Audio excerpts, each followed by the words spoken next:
Hello my friends and welcome once more to this Red Gaming Tech video with myself and Marta.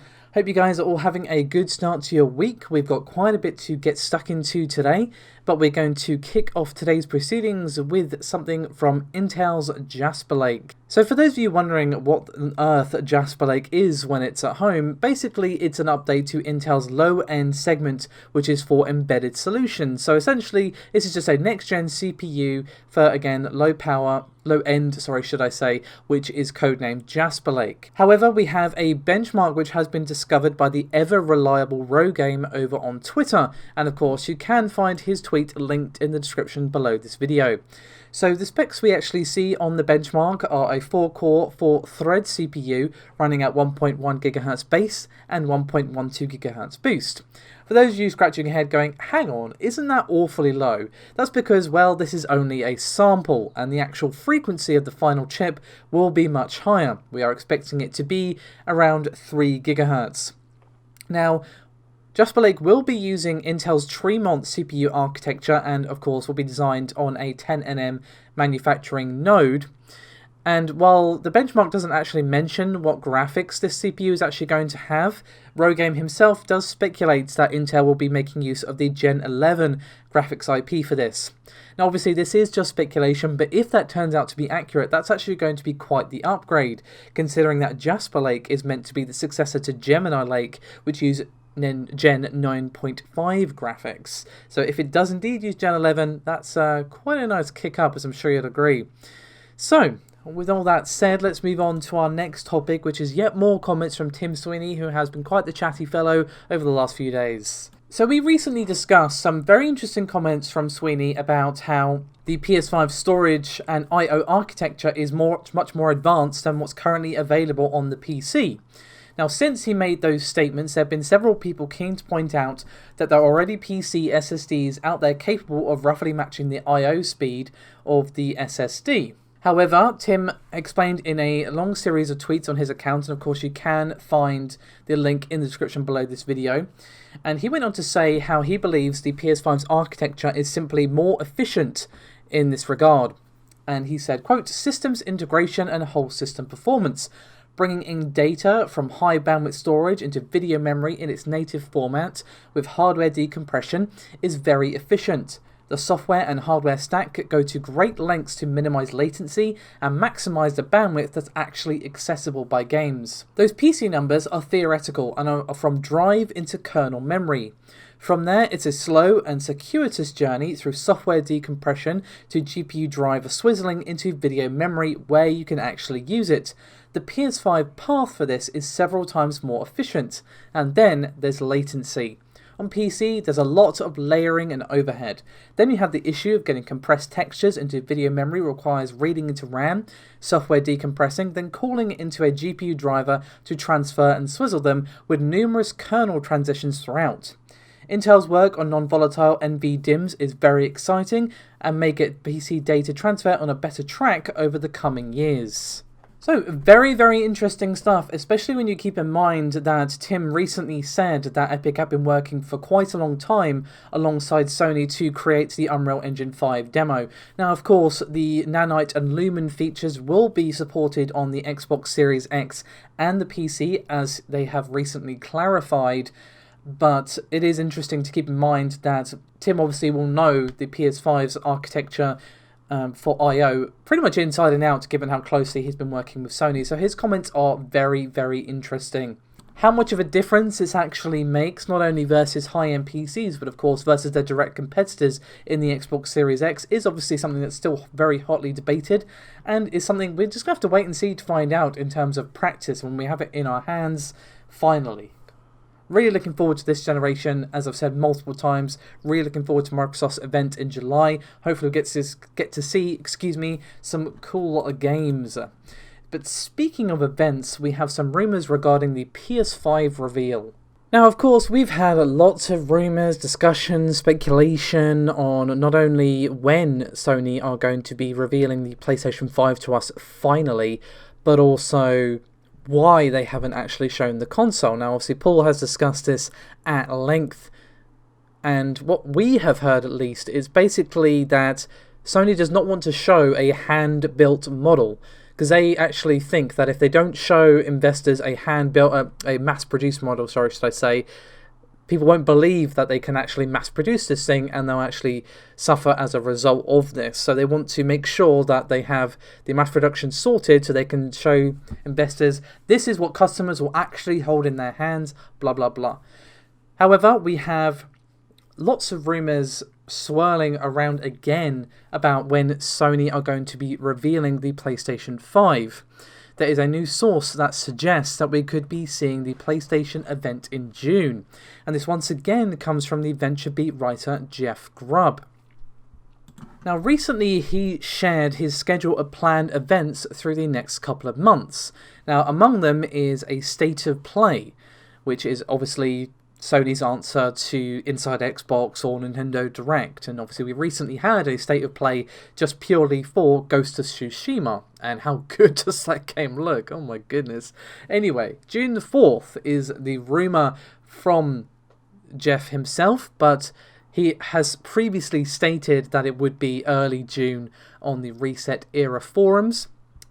And he did clarify that we will not be just seeing one game, for those of you thinking that, or maybe it's going to be, I don't know, another exclusive, just Last of Us 2, just to throw a name completely out there. But he clarified that it's going to be a, quote, an entire slate of games, a lot. So it is not just going to be a singular focused State of Play. According to Jeff, at least, it is going to be a lot of games on show. I'm sure lots of surprises, lots of expected things.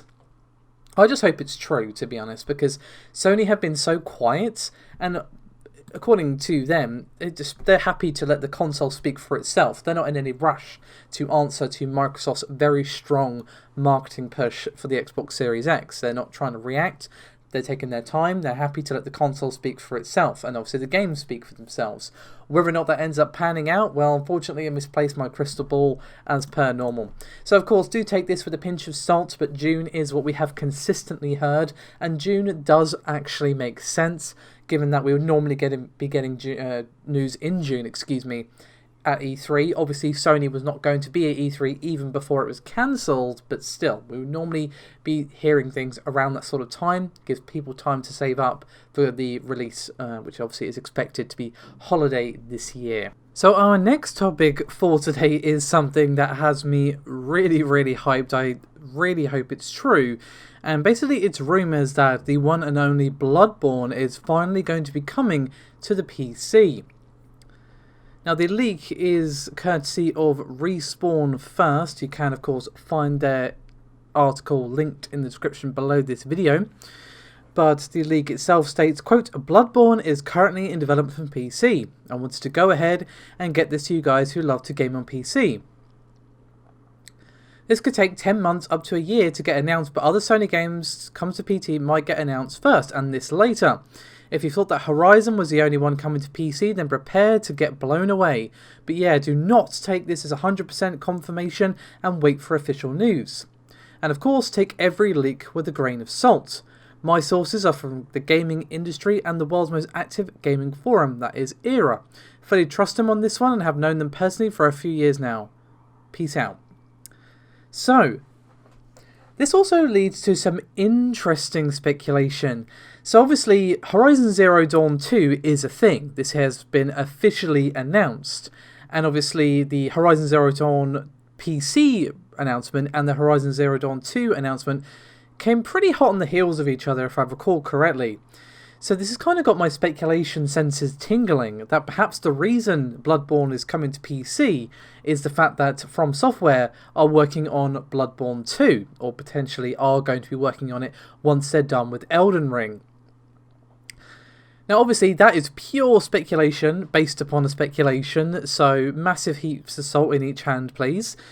But the possibility has me really hyped. I mean, to be honest, even if Bloodborne 2 isn't a thing, even if they're going to move completely away from that and just do Elden Ring and then whatever else comes next, the fact that Bloodborne could potentially come to PC would be awesome. Like, I've just dreamt of playing Bloodborne at a proper frame rate. Like, please, From Software, make my dreams come true. That's all I ask. So we're going to finish up today's proceedings with some very interesting rumours regarding Nvidia's next generation. So you may remember the name Kapiti7Kimi over on Twitter. Hopefully I've pronounced that even close to correctly. They initially leaked the specifications of the GA100, which of course is Nvidia's Ampere graphics card, which we finally saw the first sight of in their GTC digital event. So the same person has now said, quote, "Good news and bad news. GA104 has been taped out. GA103 may be cancelled." So let's put those names and numbers into some sort of context, shall we? GA103 was rumoured to be the RTX 3080, not the Ti, so just the vanilla 3080. So this means, it could mean various things. Obviously, I'm not basing this off any inside information, I'm just speculating as to the reasons. So it could mean A, Nvidia is shifting their product here, so there's a bigger gap between the 3080 Ti and 3080. So essentially, to put it in simpler words, the 3080 would have had the specs that the 3070 would have had, or they're cancelling the 3080, or C, the most likely scenario, in my personal opinion, is that they're using the GA102 and cutting it down for the RTX 3080. So basically using the same core for the 3080 Ti and the 3080. Now this is the most likely scenario, but it could very well be that this scenario isn't even happening, that GA103 hasn't been cancelled. The tweet even does say may be cancelled. Or if it is cancelled, like the rumours suggest, it could be none of these reasons. It could be, I don't know, a clown broke into the office and stole all the GA103 samples. Obviously, I'm being very, very silly when I say that, but I'm just simply pointing out that I feel this is the most likely scenario, but I'm not saying that is 100% what has happened, of course. So, lots of interesting stuff, all very, very exciting. We're getting into a real groove, I think, in gaming lately, both on the tech and non-tech side. The summer is always going to be an interesting time. We had some strong releases earlier on in the year. Unfortunately, Resident Evil 3 wasn't one of them. The less said about that game, the better. The more I think about it, the more angry that game makes me. But we've got lots of interesting games coming, of course. We've got Ghost of Tsushima and Last of Us 2 coming up, and of course, way more games later on in the year. Hopefully Cyberpunk isn't delayed. Hopefully Elden Ring actually comes out this year. It's going to be good, either way. Going to be real good. Anyway, that is me done for this video. Thank you so much for watching. As always, your support makes a huge difference and means a huge deal to both myself and Paul. And I'll see you next time. Bye-bye.